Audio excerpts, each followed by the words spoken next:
For our kids now, as they head back to school, East Tennessee Children's Hospital telling us the start of the school year increases your child's chances, of course, of getting sick.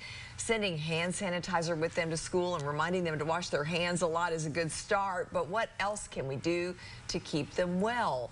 Well, joining us with tips from Children's Hospital is Dr. Katie Stordahl. It's always good to see you. Thank you. And we do think about all those germs flying around. So aside from hand washing, let's say what are your 5 top tips for a healthy school year? So number 1 is vaccines to help prevent illness. Sure. And in the state of Tennessee, if a child is new to the state, entering kindergarten or entering 7th grade, they are required to have certain vaccines before they can start their school year.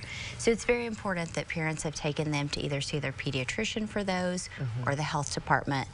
That way you get into school, get that school year started off right. And you have to have them You to have enter to public have them. school. It is the law, yes, to enter public school.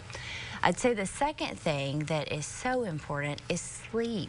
Yeah. And this is one of those things that most people, we kind of do whatever in the summer and enjoy it, but you really want to get kids adjusted back, and part of that is getting on a good sleep schedule. So most children who are school age need at least 10 to 11 hours of sleep a night, which is really quite a lot. It is quite a lot, and most kids, we know, don't get that. Don't get it. Do you recommend to parents, you know what, if they're overbooked, drop something so they can get their sleep? Absolutely. The sleep is so important for so many things. It's important because it helps them to feel good and focus when they're at school, especially for kindergartners. It improves behavior because they are well rested. It's easier for them to sit, to listen, to obey. And then it's also what helps them to learn. You know, if you're at school the whole day really trying very hard but you don't get enough rest, you don't actually consolidate those memories with your brain, so you don't learn as well. Yeah. So that's probably a big one. Getting a proper breakfast is a very important thing. You have to be well hydrated in order to learn. You need good protein and good fiber to help keep you from being hungry. Hungry children don't learn. No. And they also don't have good behavior. They don't.